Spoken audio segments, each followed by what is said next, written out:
Hey GED students, it's GED question of the daytime, and we've got another divisibility problem.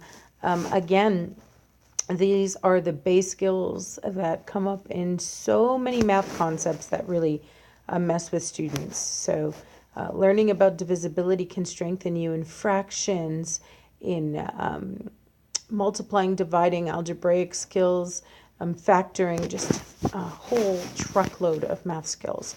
So this one says, which of the following are prime numbers? So it says prime, so that's a math word you're just going to have to know. So let's talk definition here. Now, the interesting thing is that a lot of students don't actually find the math definition very helpful, but I'm going to give it to you anyway because you do need to know that a prime number has exactly two factors, two whole numbers that divide it perfectly, no remainder. And we even know what those two factors are, 1 and itself. 1 and itself. I'll give you an example of what I mean. There are plenty of numbers that I can't divide by anything, at least not perfectly. They're not, it's not, or I should say, it's not on any other numbers times tables except its own. That's one way to think of it. Or it can't divide by anything but 1 in itself. So a great example is the number 7. You know, 7 is divisible by 1. I'd still get a whole number if I did that. Or I could divide 7 by itself. I'd still get a whole number if I did that. But there's no other way that I could divide up 7 and still have whole numbers. If I divided by 2, I'd end up with decimals or fractions. If I divided it by 3, same thing, 4, 5, 6. And so 7 is an example of a prime factor. Really, it's not divisible by anything except 1 in itself. So because that's the definition for prime, a prime number, basically you can prove that a number is not prime. So let's go the converse. A number is not prime if you can find a factor other than a factor, so a number that divides it perfectly,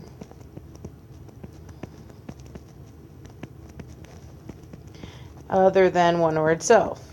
So if you could find another number besides the number 1, besides the number itself, that divides something, then it is not prime. So like A, for example, 15. Just really quickly, when I think about 15, I can think of a couple things that it's divisible by besides 1 and 15. For example, 3 and 5. 15 is not a prime. In fact, it's the opposite of a prime, known as a composite number, because it is composed of 3 times 5. And so I'm going to cross this off. 15 can't be a prime number. There's another obvious one in this list that I say has got to be composite rather than prime, so it can't be prime. And that would be this number, 42. The reason why I notice is it's an even number. All even numbers are divisible by 2, so this number must be divisible by 2. So it's not that it can't be prime if it's even. It's that if it's even, it's divisible by 2. This number is divisible by 2, so it's divisible by more than just 1 in itself. So let's see. I've got 3 numbers left, and I'm thinking about it, and I think I might have screwed something up on this problem. Oh, no. Oh, good. I said choose all that apply. Yeah, I think we might have more than one prime number here. But next one I just want to look at is 51. A lot of students tell me that 51 is prime, but I happen to know it's not because I know a divisibility trick. So don't just assume something's prime because you don't know any times table facts about it. You should really run through and check if it divides by any prime factor up to and including the square root of the number. And that's like math wordy. You're going, what are you talking about, Kate? But don't decide that 51 is prime until you check if it divides by all factors. So check all, and I'm just going to say prime factors.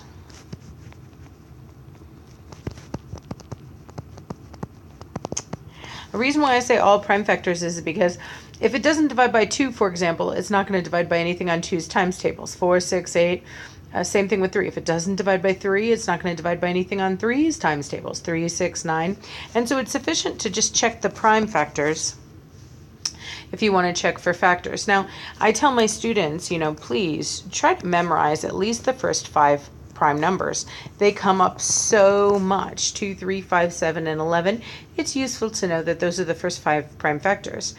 And remember that I said I would check all prime factors up to the square root of the number, and this number that I'm looking at is 51.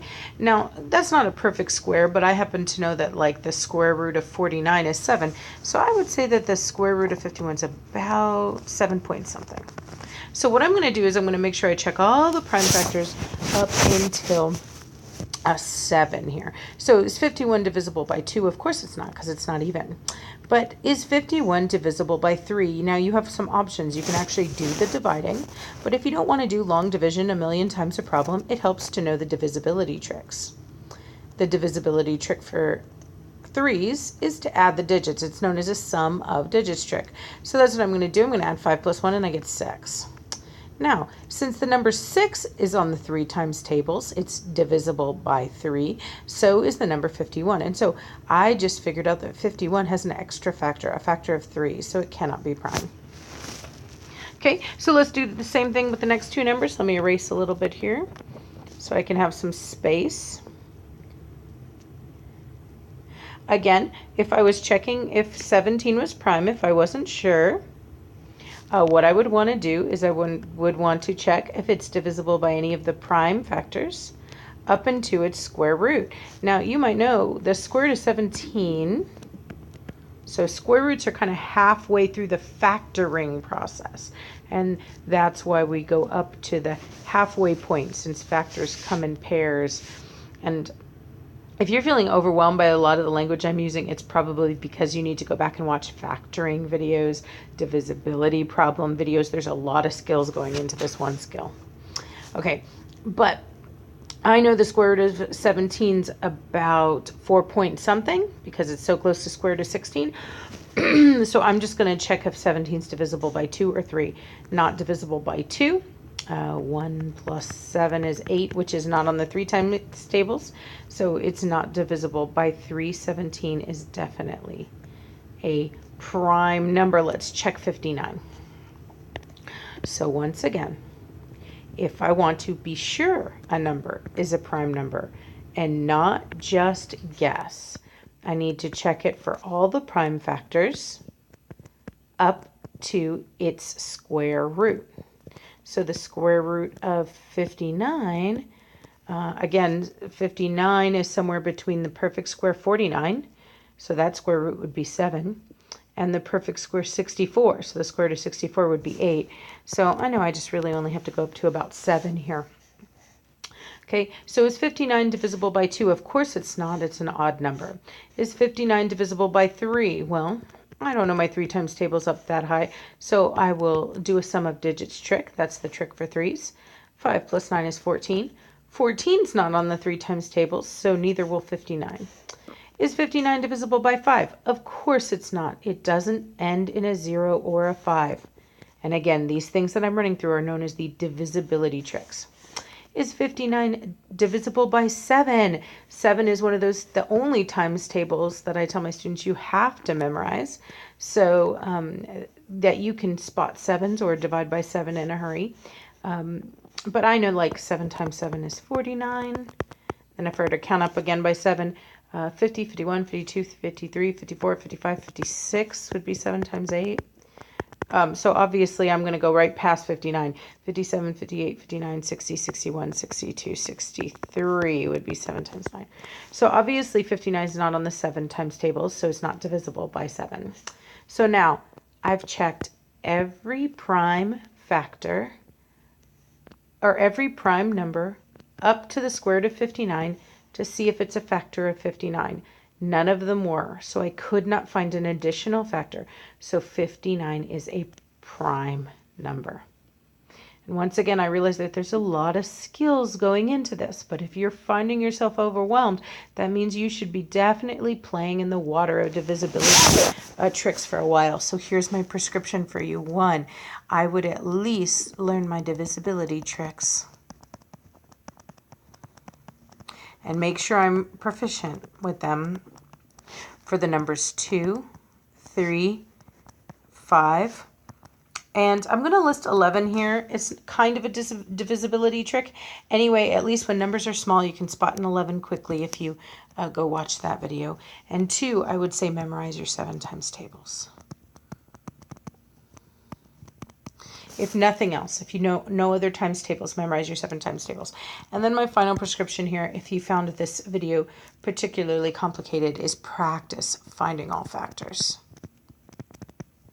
These are really the skills we were putting together here to determine if a number was prime. And that's a lot of skills. Okay. If you have any question about this or any other math topic, feel free to drop it in the comments. And as long as you're in my pay grade of math, I'll be happy to do my best to answer it. All right. Till next time.